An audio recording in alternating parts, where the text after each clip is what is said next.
de la République démocratique du Congo. Je prie le protocole de bien vouloir accompagner son Excellence.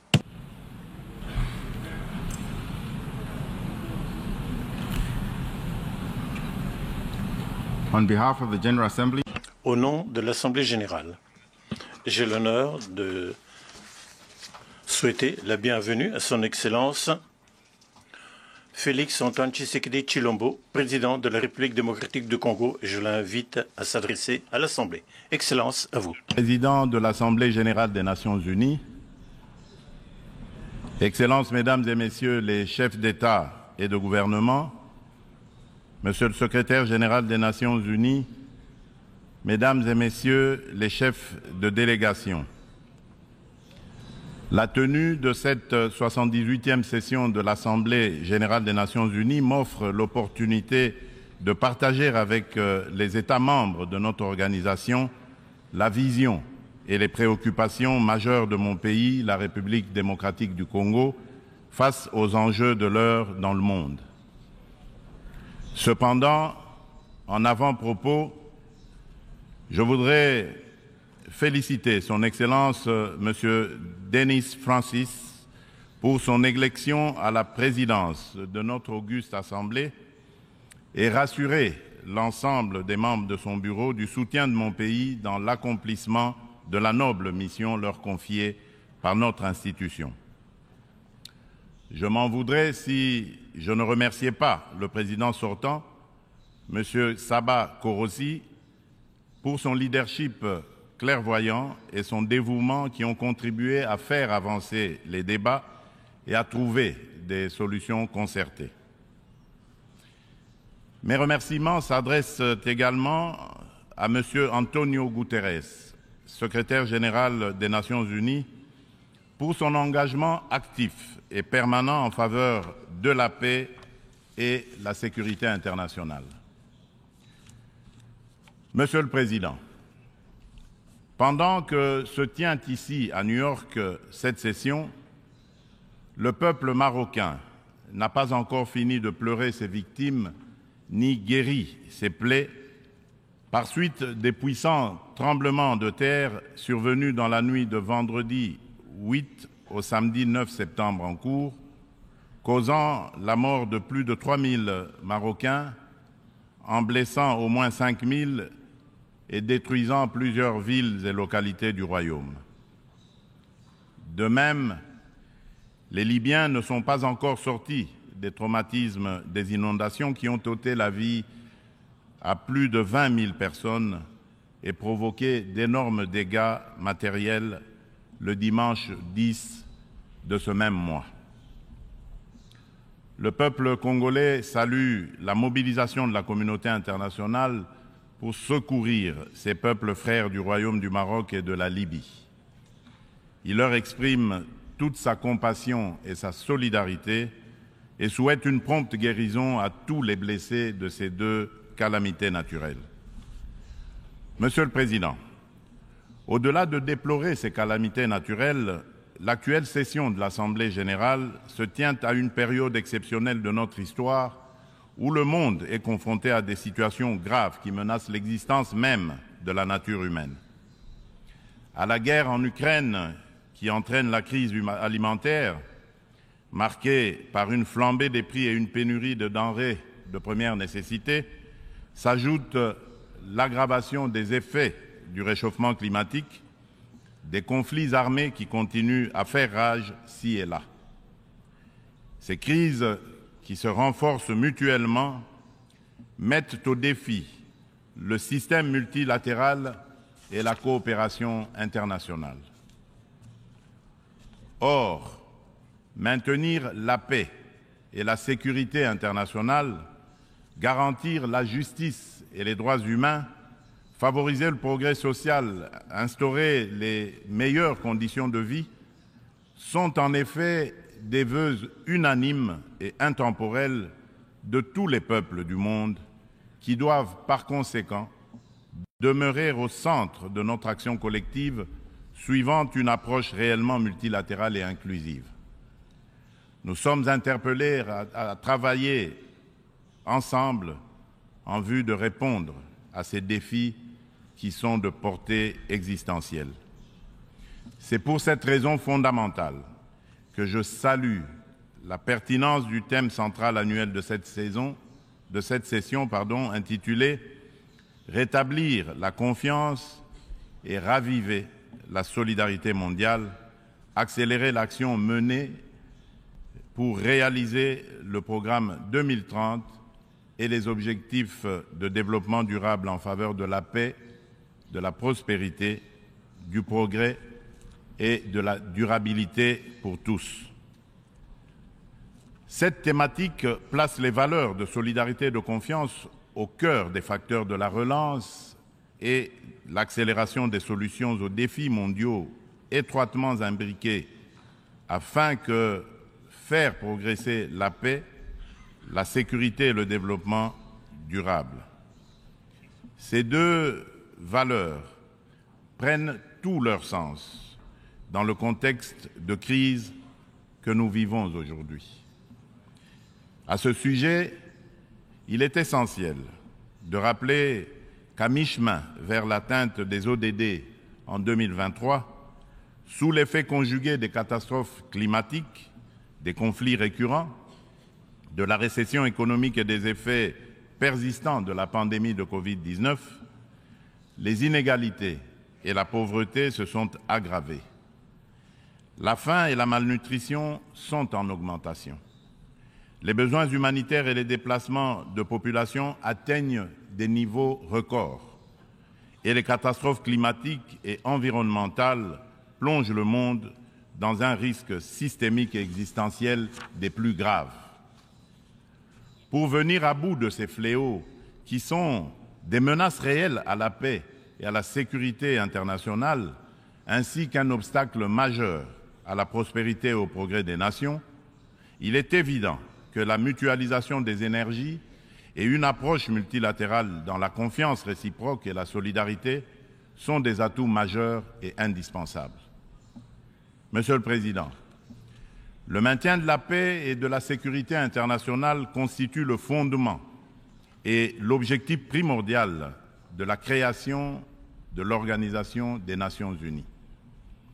Ceci requiert plus de détermination et d'engagement de tous face à toute menace contre la paix et la sécurité dans le monde.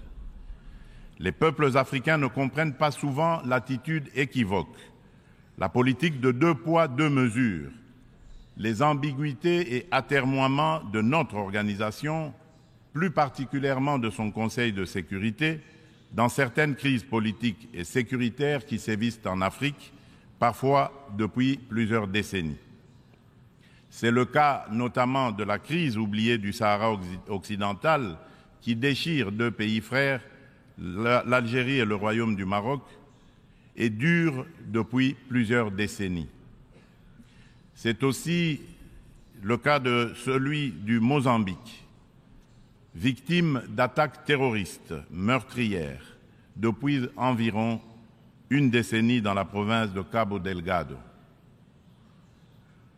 C'est la situation en Afrique de l'Ouest, dans la région sahélo-saharienne, où les troupes des Nations Unies se retirent, laissant derrière elles le souvenir de l'inachevé, alors qu'elles incarnaient tous les espoirs de libération des peuples des pays concernés des griffes du djihadisme. La République du Soudan n'en fait pas exception.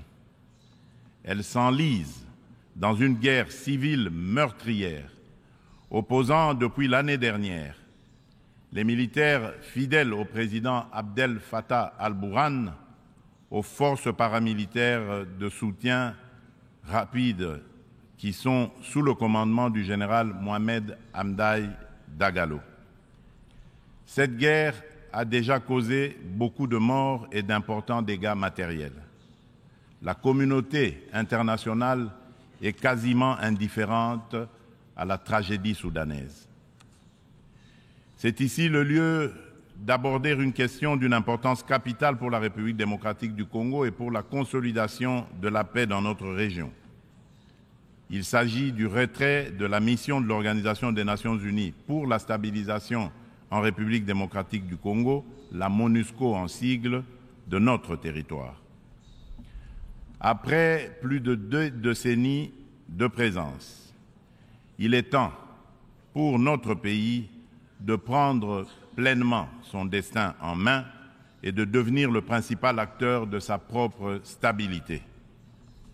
Nous sommes reconnaissants envers la communauté internationale et les Nations Unies pour leur soutien et leur partenariat, mais nous sommes également conscients que le retrait progressif de la MONUSCO est une étape nécessaire pour consolider le progrès que nous avons déjà réalisé. Cependant, il est à déplorer que les missions de maintien de la paix déployées sous une forme ou sous une autre depuis 25 ans en République démocratique du Congo n'aient pas réussi à faire face aux rébellions et conflits armés qui déchirent ce pays et la région des Grands Lacs, ni à protéger les populations civiles. Aussi, le projet de retrait échelonné, responsable et durable de la MONUSCO, annoncé depuis 2018 et dont le plan de transition a été adopté en 2021, devient-il anachronique au regard de l'évolution des contingences politiques, sécuritaires et sociales actuelles. Il est donc illusoire et contre-productif de continuer à s'accrocher au maintien de la MONUSCO pour restaurer la paix en République démocratique du Congo et stabiliser celle-ci. Par ailleurs, l'accélération du retrait de la MONUSCO devient une nécessité impérieuse pour apaiser les tensions entre cette dernière et nos concitoyens. Il est temps pour mon pays d'explorer de nouveaux mécanismes de collaboration stratégique avec les Nations Unies, davantage en phase avec nos réalités actuelles.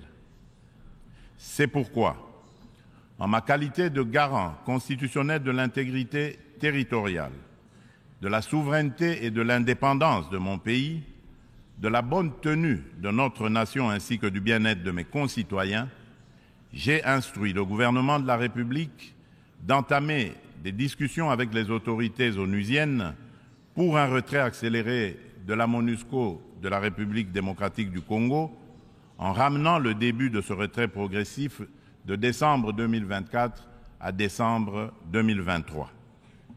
Tel est le sens de la démarche actuelle de notre gouvernement, qui a adressé un courrier au président du Conseil de sécurité des Nations Unies en date du 1er septembre 2023, sollicitant l'accélération du retrait de la MONUSCO.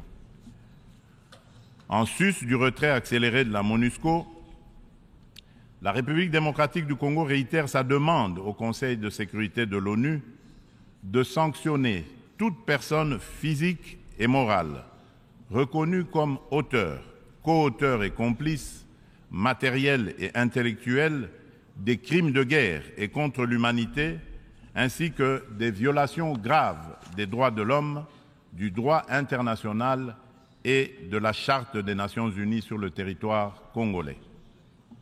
Il est injuste et inadmissible que des personnes citées comme responsables des crimes graves susmentionnés dans les différents rapports des experts de l'ONU elle-même sur la situation sécuritaire en République démocratique du Congo restent impunis dans le silence total de notre organisation et de ses membres qui placent pourtant la lutte contre l'impunité parmi leurs priorités en matière de gouvernance interne et externe.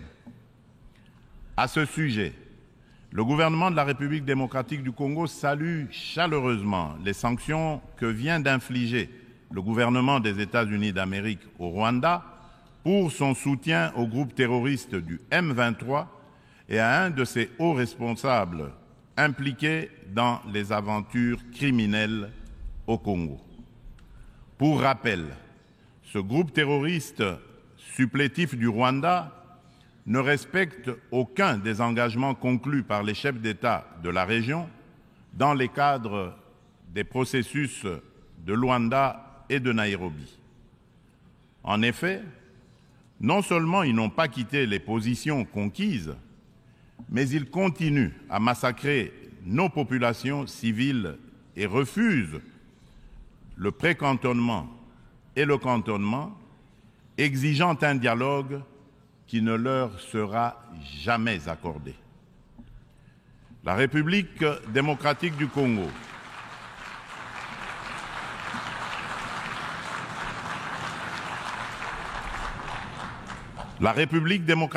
Congo espère que les autres États suivront ce bon exemple montré par les États-Unis d'Amérique de soutien à la lutte commune contre l'impunité et au triomphe des idéaux de justice et de solidarité entre les peuples.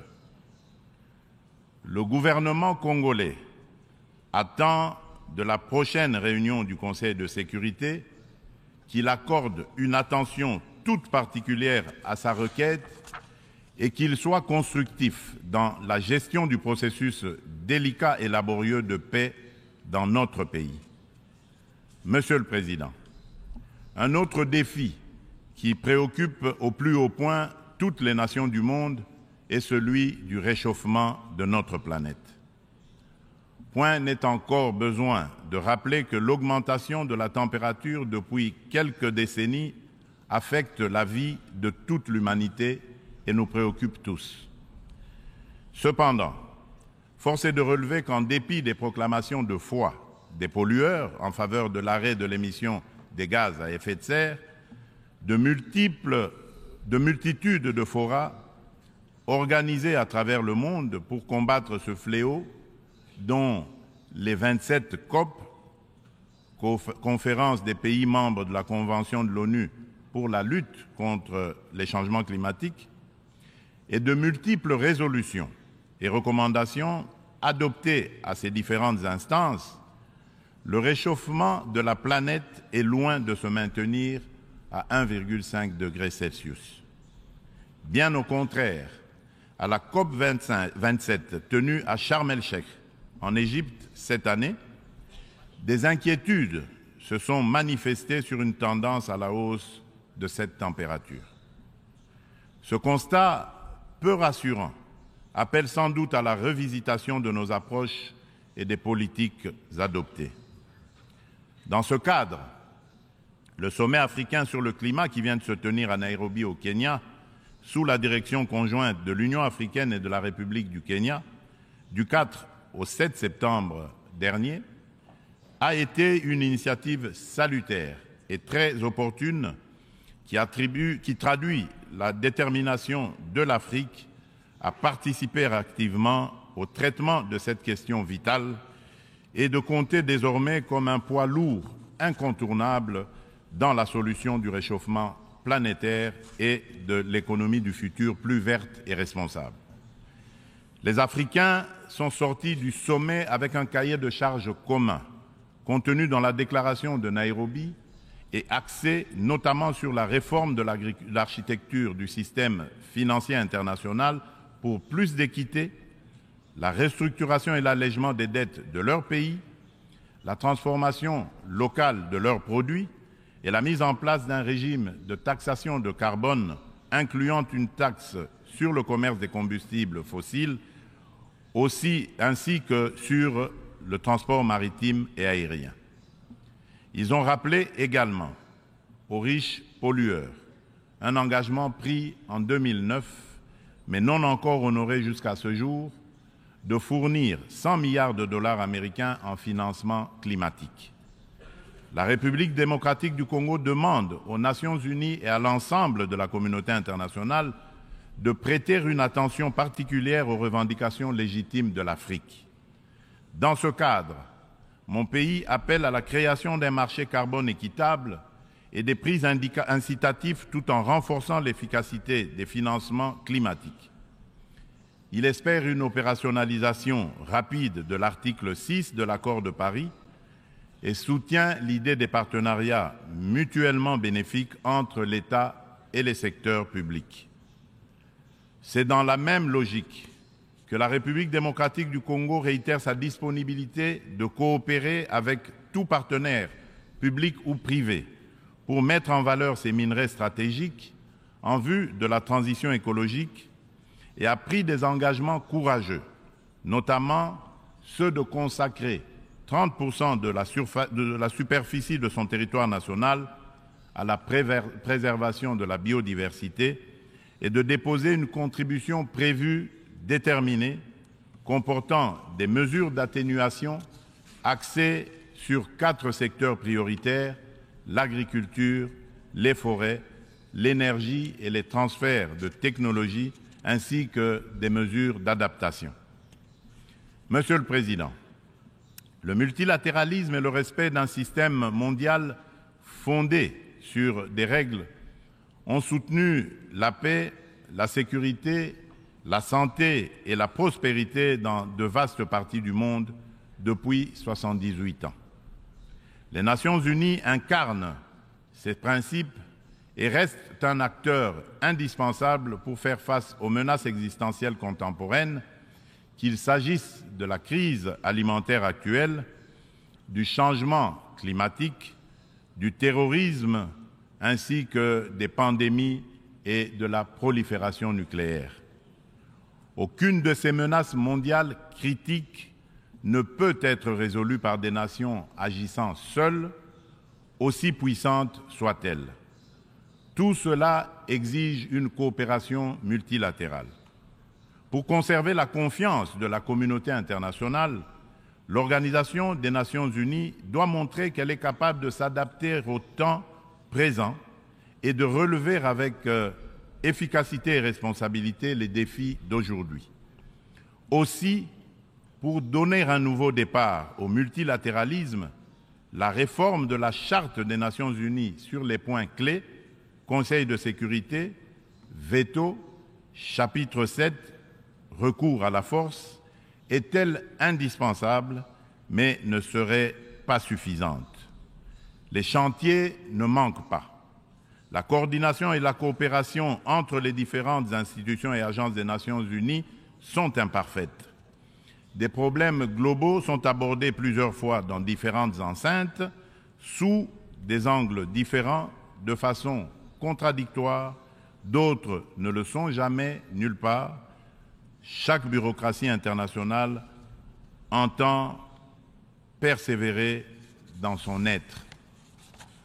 À ce sujet, la demande pressante et incessante de mon pays et de l'Afrique tout entière est d'élargir le Conseil de sécurité des Nations Unies en tant qu'organe pilote et décisionnel de l'ONU, afin de pouvoir intégrer en son sein 2 représentants du continent africain en qualité de membres permanents aux fins de consacrer un équilibre géographique juste et représentatif.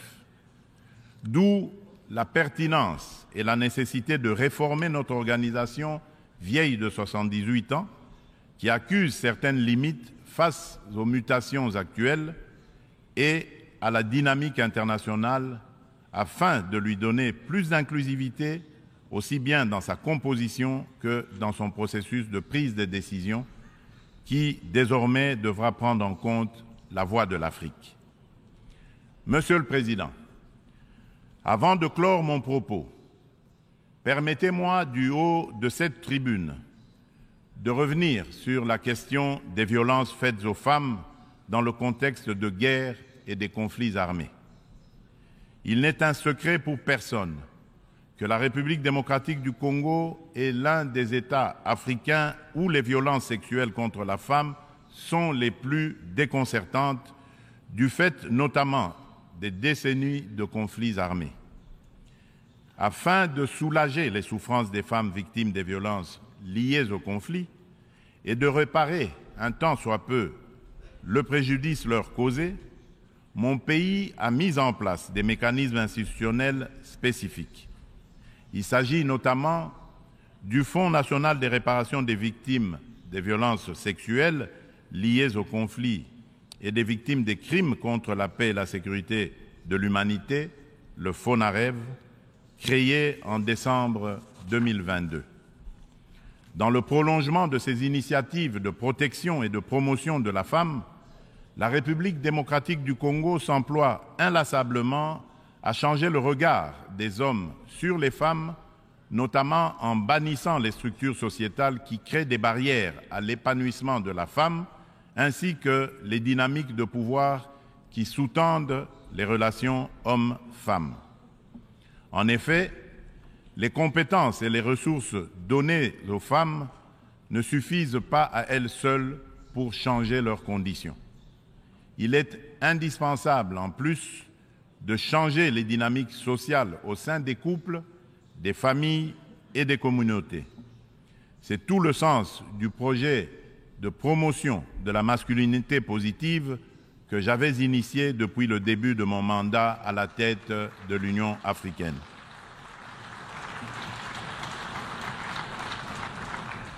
Monsieur le Président de l'Assemblée générale des Nations unies, Excellences, Mesdames et Messieurs les chefs d'État et de gouvernement, Monsieur le Secrétaire général des Nations unies, Mesdames et Messieurs les chefs de délégation, pour conclure, je voudrais confirmer une fois de plus qu'à la fin de cette année, des élections générales seront organisées en République démocratique du Congo dans les institutions à mandat électif jusqu'au niveau des communes.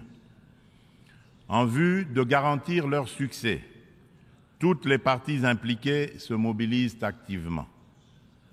La Commission électorale nationale indépendante, la CENI, a déjà convoqué le corps électoral et publié les listes des candidats pour les législatives nationales et provinciales ainsi que les municipales.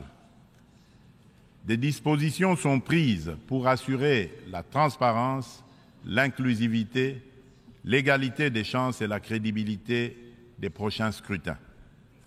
Des invitations ont déjà été lancées aux institutions internationales et organisations non gouvernementales spécialisées en la matière pour mandater leur mission d'observation électorale afin d'accompagner le processus et d'aider l'État congolais à consolider sa jeune démocratie.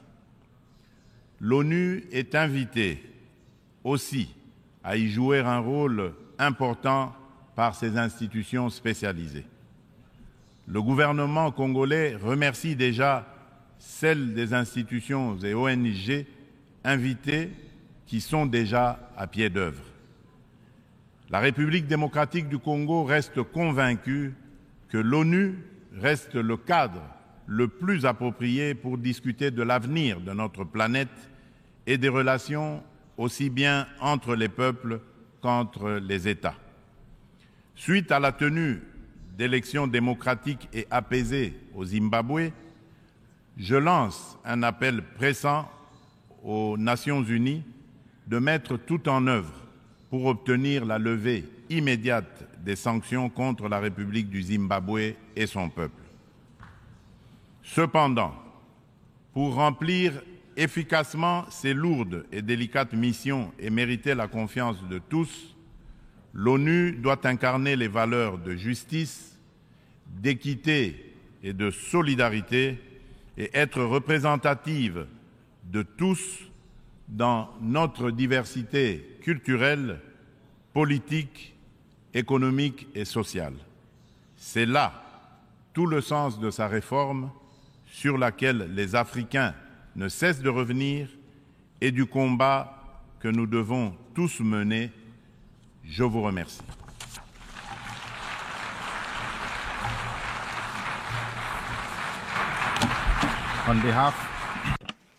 Au nom de l'Assemblée, je tiens à remercier le président de la République démocratique du Congo de l'allocution qu'il vient de prononcer. Je prie le protocole de bien vouloir.